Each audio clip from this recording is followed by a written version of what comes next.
Out of all the things coming to GTA 6, you guys know this is a topic I've been waiting to talk about for quite some time. And before it all, I was heavily involved in a mudding culture through Farming Simulator on my channel called Ian Games. But from 2019 all the way through 2024, we had one of the biggest mudding communities in gaming. Every single week, viewers would tune in to watch our mudding and camping videos, show off our lifted trucks, off-road builds, and climbing some of the world's biggest mud hills. Many of our vehicles would get stuck, and the culture just kept on growing. And now that I'm seeing GTA 6, it's kind of surreal because for the first time ever, Rockstar's embracing the off-road culture in a bigger way. After going back through all the screenshots and trailer footage that we've already gotten back in May of 2025, Rockstar doesn't seem to be creating some simple mud system. It looks extremely dynamic. As you can see, it varies in terrain texture, detailed mud tracks left over from vehicles, the swamping conditions look extreme, and just insanely dense off-road environments. But before we started talking about all those details, let's introduce the Redneck Mud Park. Located in Punta Gorda, Florida, Rockstar must have taken some of their inspiration from this exact spot.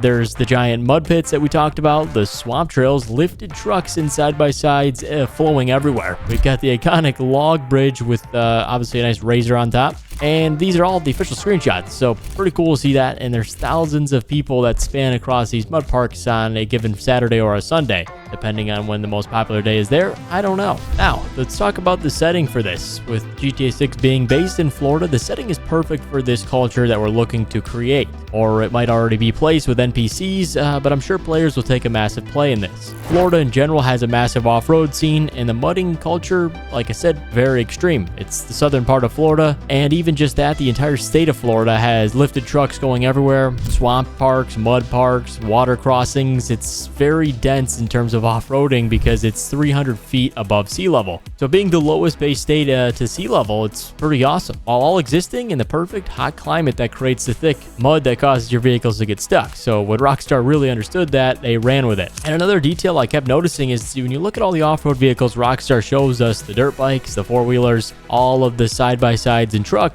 you can see the detail on them is extreme. You can tell they actually spent time modeling these to the correct dynamics because the suspension is very sophisticated for these type of vehicles. And when it comes to modeling off-road vehicles, it's much different than your standard supercars because these have suspension that's very flexible and very dynamic, as some would say. And instead of treating it like some side activity, you can see they're making a massive play and adding races potentially, making this a much more interactive event. And again, a massive culture. Speaking of the culture, our environments to match that has actually been very focused, including Ambrosia, Mount Caliga, swamp regions, and many of the off-road tracks we've already seen. These regions instantly stood out because when we built our off-road mods, we'd often build our tracks to go along with it in cities that were run down, small towns with minimal pavement everywhere, just looking for lots of mud because that's where we want to go. But a lot of these towns kind of resemble those places, like especially Ambrosia. It seems like that will be the main town for this, and that could be, actually that is the right spot. With Ambrosia placing in the middle of the map, that's where the most mud would be, just above kind of the Everglades region, outside of the South Florida and northeastern part of that area of the state. So it's very awesome to see that being implemented into the game. And let's talk about GTA 5. You guys know I really like to go back and talk about what they've already kind of accomplished and how they've shifted their focus over years and years of gaming. Now, like I said, we didn't start doing our mudding stuff until 2019, and honestly, you'd be crazy to think that they wouldn't increase their mudding capabilities for a game based in Florida, but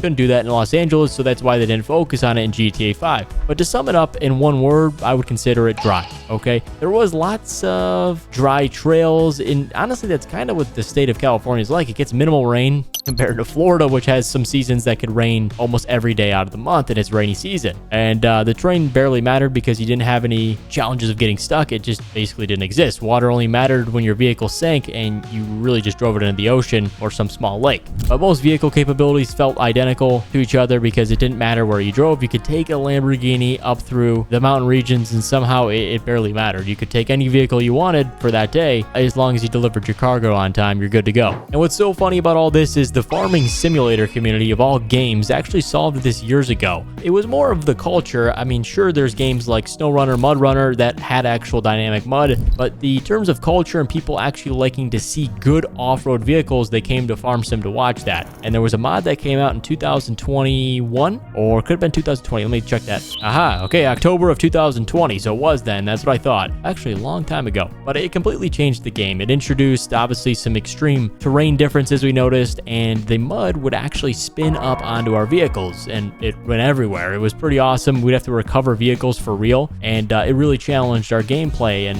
we would actually use a lot of our roleplay elements around this mud when we would go quote-unquote mudding in the game. So it was lots of fun, and GTA 6 is only going to enhance this because they have something that Farming Simulator will never have: wetter, denser, and more reactive visuals in the gameplay. And that's something that we just can't get in a farming game because they're more focused on how crops can cut and how grass can mow, not really as much as vehicle dynamics and the actual physics of a game, because Rockstar has mastered this in all of its previous games, and I'm pretty sure they'll improve this in the GTA 6 game. I'm almost 100% sure of that, and they'll improve the mud physics, suspension systems, and all the tire traction that goes along with building the best mudding culture of every game on Earth. So it's gonna be pretty awesome. It changes the off-roading game a huge bit, and I'm excited to see some of the characters we'll get out of this. There's really gonna be a lot of fun, funny people that are involved in the mudding culture, potentially NPCs or also just side activities and missions that we might come up on.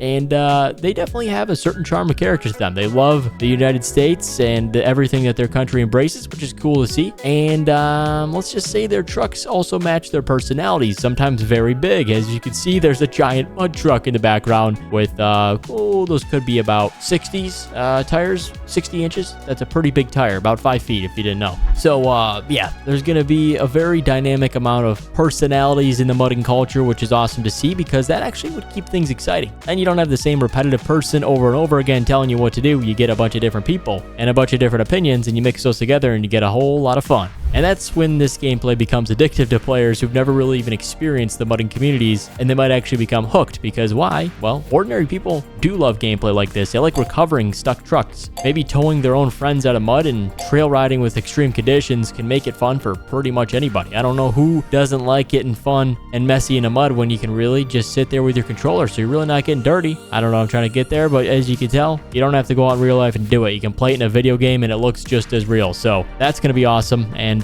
talking about real, online could absolutely explode from this as well. You're going to have all the types of truck meets and mud parks and more social activities than we ever thought. Maybe some swamp convoys, mud hill climbing competitions, which means, you know, whoever gets to the top of the mud hill gets money or vehicle, whatever else. We've seen a lot of some games having an auction house or a way to trade a vehicle with somebody. Maybe having a way to pink slip your vehicle for a mud race would be pretty cool to see. Little different systems like that. But yeah, lots of different roleplay elements you can do with this. But in general, just having a social culture to this mudding world will be extreme. For the first time, it will actually support that. So your vehicle choice will matter with that as well. In the wilderness, it will no longer feel like some big space, and it'll be some like big challenge that you'll actually have. So that's awesome, cool to see. We've already talked about Ambrosia and how that could be a major spot, but I actually want to look at another aspect which isn't so much mud, but it does have those same elements, and it's the swamp regions, and they could really be iconic for this. I really think people underestimate these areas because they have the ability to perfectly nail water depth systems, which mean, you know, having a snorkel on a vehicle allows your vehicle not to sink this time and flood, and then you have to recover it. You can actually just float through. If you're on a four-wheeler, if you guys know, you got enough air in those tires, you can really float through the water until you eventually sink. But giving some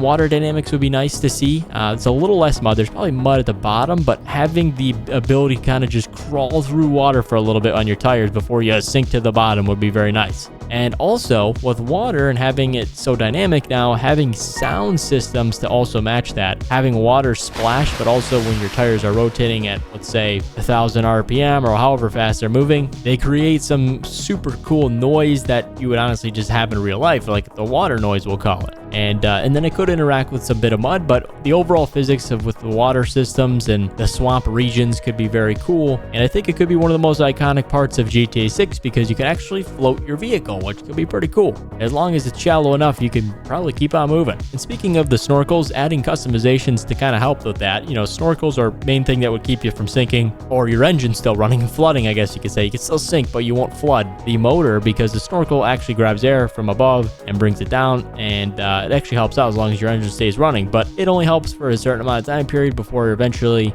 water will creep in and you sink. So having lifted suspensions also could be a good thing. More off-road tire options. We've seen some off-road tire options, but nothing like lifts extreme. I think we'll see more of that, as you can see in this truck option here. This looks like a pretty complicated lift, so being able to have variety of that would be nice. Like a BF Goodrich look-alike or something similar. We've seen all the previous ones in GTA 5. They're all old. We've never even seen them. So giving more dynamic tire options would be great.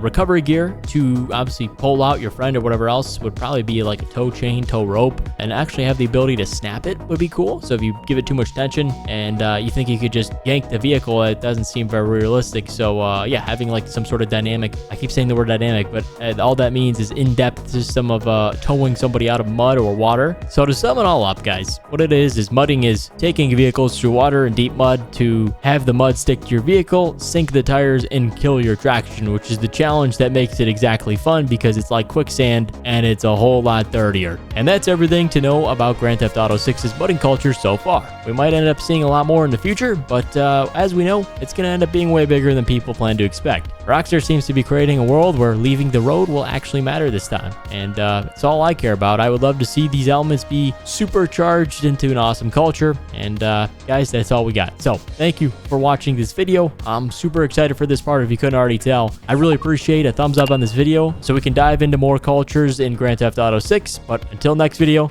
take care.